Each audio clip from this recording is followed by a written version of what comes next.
Good morning. Coming to you from the garage, and my truck is ready. So what we're gonna do, coming to you from the garage, and my truck is ready. So what we're gonna do today is just look around, check what else needs to be, probably just small touches here and there, but from the look of things, everything seems to have been fixed. The kingpin is fixed. Let me show you. I was just looking around to see whether my hazards work. This a while back wasn't working, so I had to fix that. And this one today I noticed, or rather last week I noticed it wasn't working. So all I did was just unhook this part right here, take it out, put some grease in there, just a bit of corrosion, it's all it takes, and the next thing you know it's not working. That's the same thing I did with this one from last week. I mean, from the prior time that it was acting, so it's not too bad. So that's working good, and the mechanic is just finishing up on a few touches. So yesterday what he did, the kingpin is right there. That is the new part. That. And at the bottom right there, you can see it. So, Hey bro, yes sir. help me please. That takes a while. So here we just tighten this. I think this is a, I forget what it is, but I do know that that is a trailing arm, and this is a power steering gearbox, and this is the steering shaft. So what usually happens when you have this wheel, because what usually happens is that the kingpin, when it goes bad, you have a lot of play, and that play usually it starts wiggling things, right? So because it has a lot of wiggle and a lot of movement, this eventually gets loose. This eventually becomes loose, and the kingpin, the one that I just showed you from the other side, also gets loose.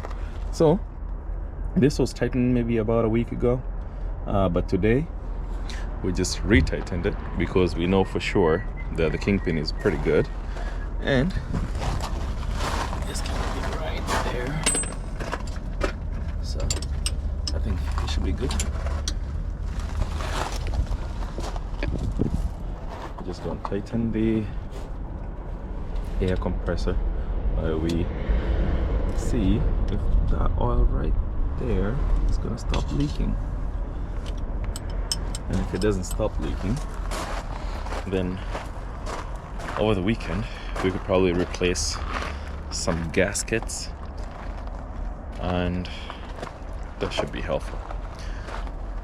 So this garage has a lot of stuff happening.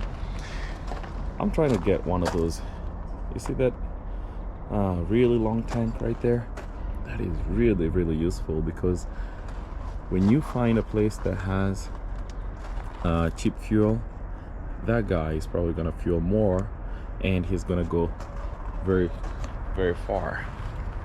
It's all about the savings. So mine, if you look at it right here, it's not as long, because that guy's Ready? tank See no work? is ready. Yeah. Okay. See no work you. So that tank right there is about 150 gallons. This right here is about 100 US gallons. So 50 gallons on each side additional is 100. So that would be really, really useful. Look at this truck. That's the transmission. I think they want to replace a transmission. That's quite interesting. And this is a drive shaft. Usually these things, whenever they fail at these U-joints right here. And unfortunately, sometimes you drop this on the road. So I remember there was a time I used to work for another guy, and you see this right here? It has two. This is the short drive shaft,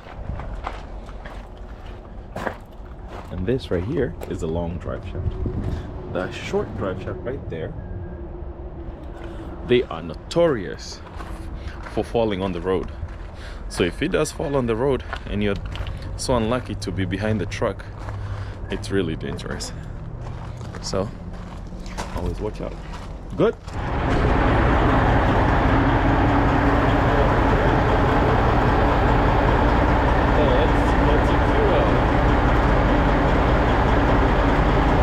In a place called Adairsville, and I think that's quite interesting.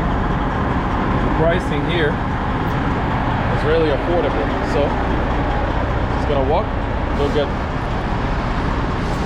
fuel, and we'll see.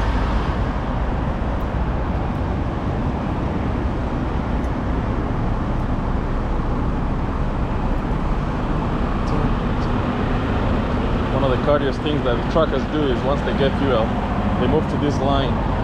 That way we can move into a position to get fuel. So fuel number 7. So let's get some fuel.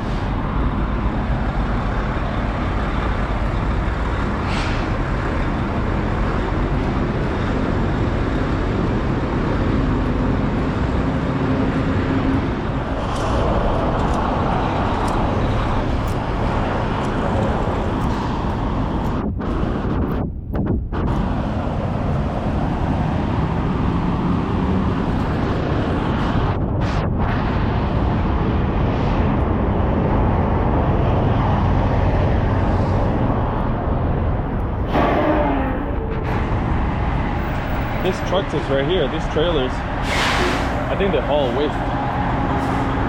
Usually so high. So we've already paid for the fuel. You can see here, it says please remove nozzle to stop fuel. So that's what we're going to do. Fill this tank right here and the other one on the other side.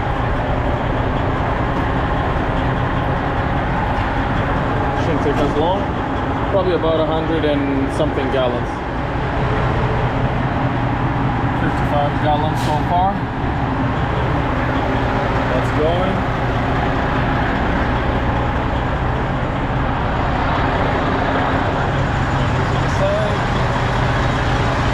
That's going. Interesting, this side usually doesn't have any digital reader, because that's the master on the other side. So this side never has any digital indicator to show how many gallons, how much fuel has gone in, or how much. So this is the master, and this is, I'll probably get 150 gallons, because I had some fuel in there, but I don't know how much. I'm thinking maybe about 120, 130, but we'll see how much I had in there.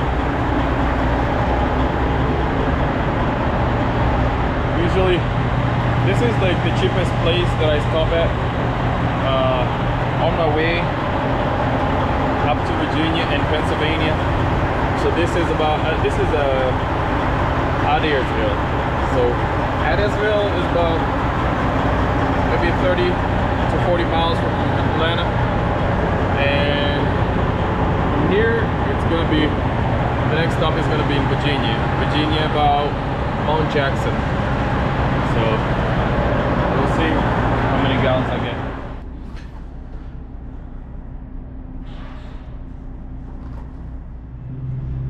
Here's my delivery this morning.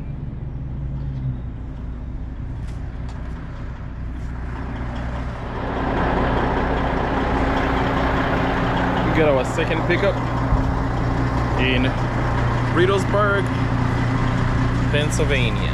Reedsburg, Pennsylvania. A small town.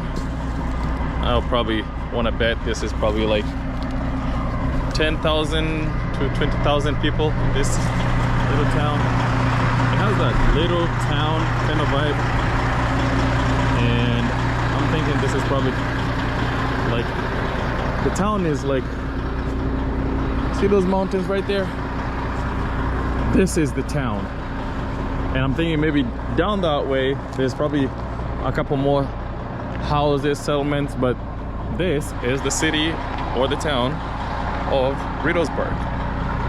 So we're down here for a pickup that's going to New Jersey, and today is Thursday. So today is Thursday. We pick up today, deliver tomorrow in the morning, and then